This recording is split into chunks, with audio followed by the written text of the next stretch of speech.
So it is March 27th, it's 8:30 a.m. and we're on the snowmobile trail. It's like an access road kind of thing, up to the Bearpen Trail. It must have some other name, but I don't know what it's called. And then, so we'll go up to Bearpen, and then we're gonna come back to Vly, which is gonna be a bushwhack, and then back to this trail, and then back down. I think it's supposed to be a little over 6 miles, so it shouldn't be as much as last weekend. And no spikes or snowshoes. Regular old boots to start. No snow down here. Yep. So we'll check in a little bit. So we've reached a quick fork up at kind of nearing the top of Vly, or I don't know. I think that's Vly over there, or to the right. And we're kind of looking northish, and then over here to the left is going a little bit like northwest over to Bearpen.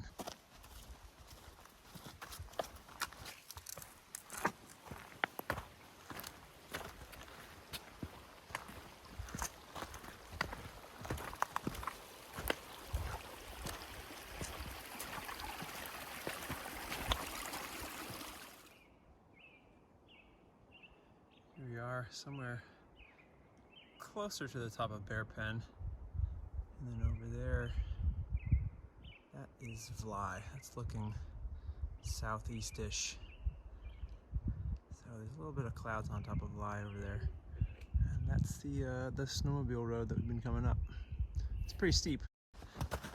Well, the sun has come out. We have switched to micro spikes because of the trail's snowiness and iciness. But it's nice to have some traction, some real traction.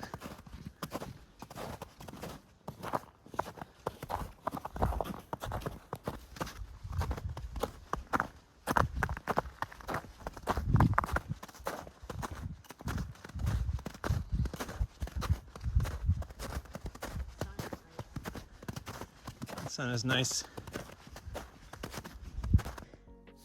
All right, we're continuing up our way up Bearpen. We're off the snowmobile trail, and we found what we like to call a decision tree. And Han, why do we call it a decision tree? It makes a decision to change directions. It made a very strong decision to change directions. That's where we're going. So once we get up this, it won't be as steep. Oh, that's good. Unless I don't know how to read map. We'll find out. Sadly, back to snowshoes. It's just a little bit too much snow, and we're sinking down.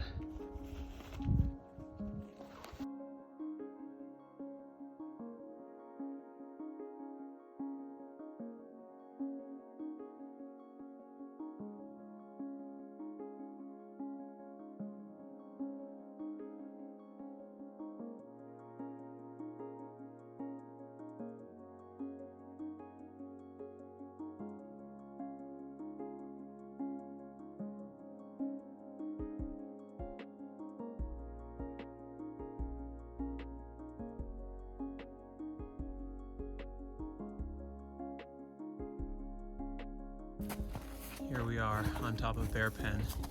We're back in the spooky woods, and Han is finding the exact point of the summit because it's not. Oh, it's right here? There's a pile of rocks. Ah! Here we go. Well, that's how you know that you're at the top. A little pile of rocks. Well, so I guess we'll set up camp and we'll stay for a few days and see if we see some bears.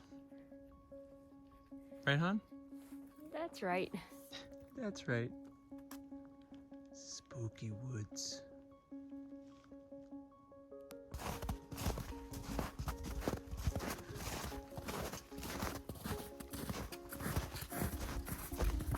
Well, one of the challenges that we're finding on this hike in particular is that the kind of terrain is very inconsistent. So one minute you'll be, on open loam and just soil and rocks and roots and stuff.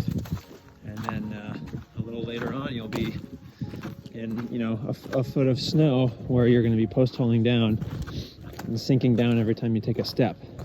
So we've been kind of switching off and on between snowshoes and spikes and no spikes and then back to spikes. We're on our way back from Bearpen. We're going back to the junction and then we're going to head over to Vly. And I think we're just going to keep our spikes on for the whole descent down this trail, because we know now the sections that are deep snow and we know that doesn't last forever. So, because, you know, it takes a good 45 seconds to a couple minutes even to put on the snowshoes, and it's hard to get a rhythm going out here, I guess, is the main challenge. Grain pit, it looks like the top of a Labrador. Well, after a pretty brutal steep up Vly, here we are at the canister. It's pretty high up. I guess if there was 2 feet of snow on the ground, it would be more accessible. I think that James will have to be the one that signs us in to this canister. James took a tumble, and now this rock is pierced into his crampon. I'm gonna yank it, okay? Oh my gosh! Yank up, maybe. It's like wedged in there. I think you need to take it off. Okay. Just don't take it hard. You're like, don't force this part. Well, because it's nice when you don't have to look at every little step you take. If there's a root you're going to trip over, or a rock, or snow. Snow.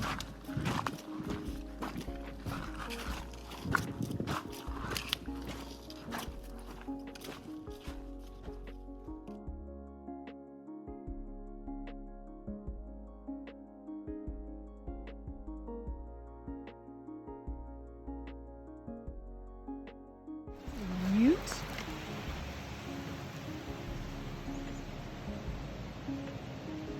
Who are you? He doesn't move.